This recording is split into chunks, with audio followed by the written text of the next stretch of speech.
संपत्ति, अपने पत्नी, अपने बेटी, अपने समधन, उनसे जुड़ा हुआ एक ट्रस्ट, मानव वैभव विकास ट्रस्ट, इसके माध्यम से इन्होंने जमीन खरीदी है करीब 200 करोड़ रुपए का।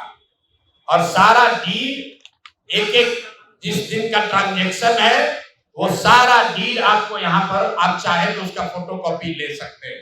19 में इन्होंने बेनामी जमीन खरीदी पीए के नाम पर, 21 में उस जमीन को वापस अपने बेटी के नाम पर लिखवाया। 10 लाख रुपया का ट्रांजैक्शन हुआ। जब इनकम टैक्स ने नोटिस रेंज किया तो भाई साहब ने जान बचाने के लिए 27 अप्रैल 2025 को, मतलब बेटी के एमपी बनने के बाद 25 लाख रुपया मिस्टर दत्त को फिर इन्होंने बैंक से ट्रांसफर किया। जब अशोक चौधरी की बेटी की सगाई हो गई तो सगाई से शादी के बीच में 38 करोड़ रुपए की जमीन पटना में खरीदी गई है। टोटल 38 करोड़ 44 लाख 40 हजार इतने रुपए का तो चेक से पेमेंट हुआ है। लालू जी बेनामी प्रॉपर्टी खरीदते थे। अब इनका देखिए बेनामी प्रॉपर्टी का हालत, ये दस्तावेज इतना है कि जैसा मुन्ना जी बता रहे हैं कि समेटते समेटते हम लोग थक गए कि भाई कितना भेजोगे। हमने अब कह दिया भाई अब और जमीन का कागज मत भेजो।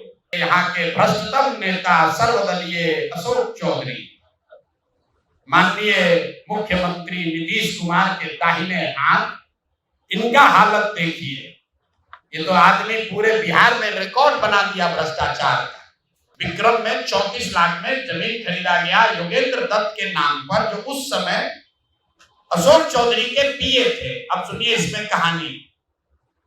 2 बरस के बाद दत्त साहब ने वो जमीन ट्रांसफर रजिस्ट्री कर दिया अशोक चौधरी के बेटी और अभी के सांसद शांभवी चौधरी के नाम पर 34 लाख रुपया में।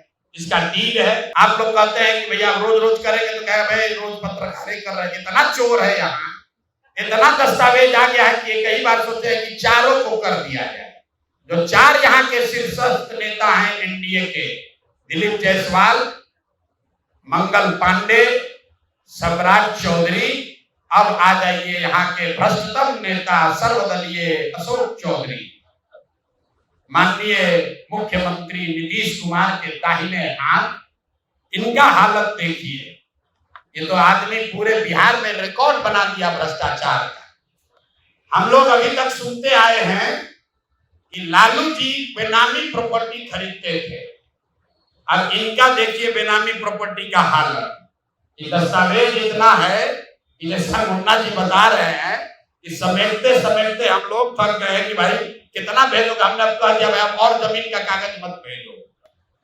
भाई साहब के एक पीए हैं, पीए थे दत्त साहब, योगेंद्र दत्त, नाम याद रखिए। अशोक चौधरी के पीए योगेंद्र दत्त 2019 में अशोक चौधरी जी ने 34 लाख रुपया में योगेंद्र दत्त के नाम पर विक्रम में 1 एकड़ जमीन, करीब करीब 1 एकड़ जमीन, 0.7 एकड़ 23 कट्ठा जमीन इन्होंने खरीदा। 76 डिसमिल जमीन है जो 23-23 कट्ठा होता है, करीब करीब 0.7 एकड़। विक्रम में 34 लाख में जमीन खरीदा गया योगेंद्र दत्त के नाम पर, जो उस समय अशोक चौधरी के पीए थे। अब सुनिए इसमें कहानी। 2 बरस के बाद दत्त साहब ने वो जमीन ट्रांसफर रजिस्ट्री कर दिया अशोक चौधरी के बेटी और अभी के सांसद शांभवी चौधरी के नाम पर 34 लाख रुपया में। इसका डील है। ये डील आपको जारी करेंगे, आप देख लीजिएगा। अब इसमें नई बात, अच्छी बात क्या है? नई बात क्या है? 34 लाख रुपया में जो दत्त साहब ने जमीन खरीदी थी और यहाँ रजिस्ट्रार ऑफिस में लिखा गया 34 लाख रुपए में दत्त बेच रहे हैं जमीन शांभवी चौधरी को, और एक दत्त साहब को पैसा कितना गया बैंक से? 10 लाख रुपया। वो बैंक का अकाउंट डिटेल है, जरा दीजिए, तारीख आपको बता देते हैं। 2 साल के बाद जो जमीन अशोक चौधरी ने अपने पीए के नाम पर खरीदी थी, वही जमीन वापस 2 बरस के बाद अपने बेटी के नाम पर लिखवा लिया और 34 लाख के रुपए के जमीन के एवज में अशोक चौधरी ने दत्त साहब को 10 लाख रुपया बैंक से भेजा। यहां तक भी बात ठीक है भाई, ये कह सकते हैं कि हम बाद में पैसा दिए होंगे। इसी बीच इनकी बेटी चुनाव लड़ने चली गई, तो इनकम टैक्स ने इनको नोटिस किया कि भाई आपकी जो प्रॉपर्टी है वो 34 लाख की है और बैंक में आप सिर्फ 10 लाख रुपया दिखा रहे हैं, बाकी का पैसा कहां? तो 10 लाख जमीन इनकी रजिस्ट्री हुई है। उसके एक दिन बाद, तारीख नोट कर लीजिए, 20 फरवरी 2021 को 10 लाख रुपया इन्होंने अपने पीए के अकाउंट में डाला है। अकाउंट यहां पर डिटेल आपको दे देंगे। और 34 लाख रुपए का जमीन वापस इनसे ले लिया। जब इनकम टैक्स ने नोटिस रेज किया कि जमीन है 34 लाख का और अकाउंट में सिर्फ 10 लाख रुपया ही दिख रहा है, तो 4 बरस के बाद 27 अप्रैल 2025 को जमीन लिखवाए हैं 2021 में। इनका क्रेडिबिलिटी देखिए, जमीन रजिस्ट्रार ने लिख दिया। आप हम जाते हैं, उसको खड़ा करके पूछता है भैया कहाँ है रुपया, कहाँ दिए? ये 19 में इन्होंने बेनामी जमीन खरीदी पीए के नाम पर, 21 में उस जमीन को वापस अपने बेटी के नाम पर लिखवाया।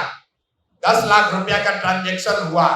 जब इनकम टैक्स ने नोटिस रेज किया तो भाई साहब ने जान बचाने के लिए 27 अप्रैल 2025 को, मतलब बेटी के एमपी बनने के बाद 25 लाख रुपया दत्त को, मिस्टर दत्त को फिर इन्होंने बैंक से ट्रांसफर किया।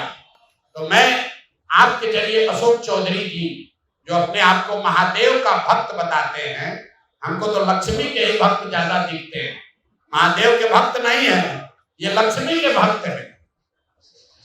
अगर आपने 34 लाख रुपए की जमीन अपने पीए से अपने बेटी के नाम पर खरीदी तो उसका भुगतान क्यों नहीं किया? 10 लाख ही क्यों भुगतान किया?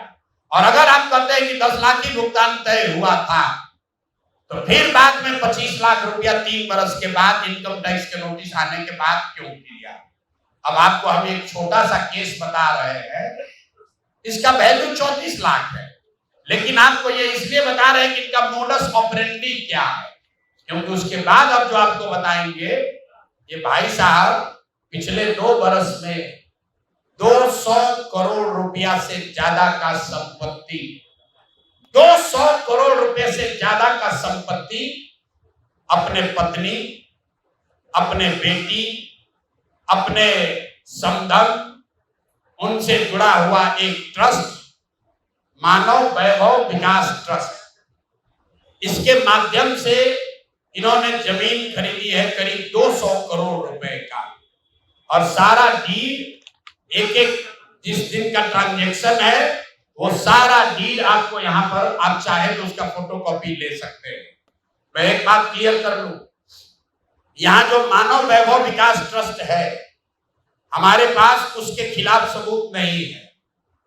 हम ये बता रहे हैं कि जब इनकी बेटी का एंगेजमेंट हुआ है, उसके बाद से अचानक से मानव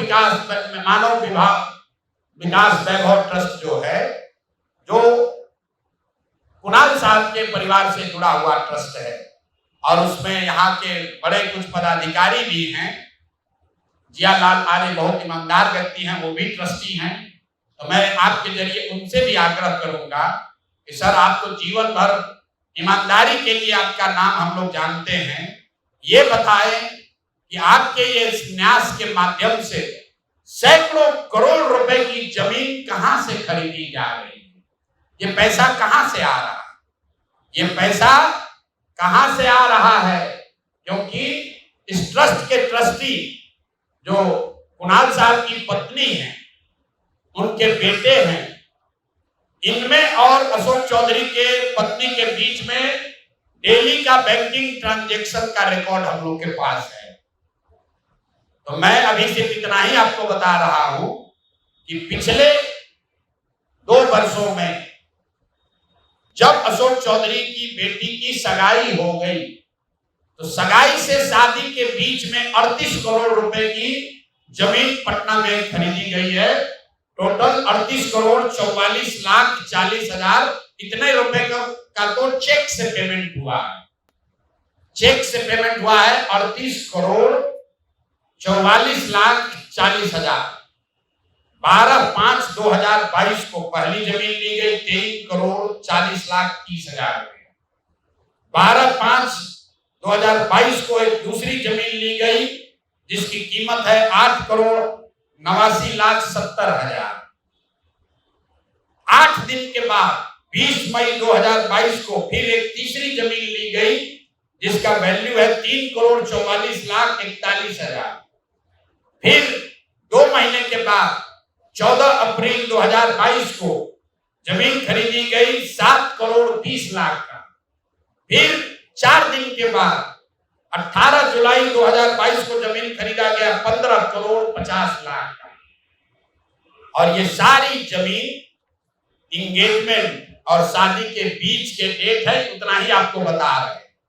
और ये सारी जमीन का मालिकाना हक अशोक चौधरी की पत्नी या शायद कुणाल, उनकी माताजी अनीता कुणाल या उनसे जुड़ा हुआ जो ट्रस्ट है उसके नाम पर है।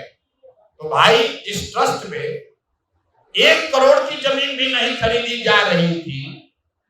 जैसे ही इनका बेटी से एंगेजमेंट हुआ उस ट्रस्ट से सैकड़ों करोड़ रुपए की जमीन खरीदी जा रही है। तो ये पब्लिक इंटरेस्ट में है कि ट्रस्ट से जुड़े हुए लोग ये आपको बताएं कि आखिर इतना पैसा उस ट्रस्ट में न्यास में आ कहां से रहा।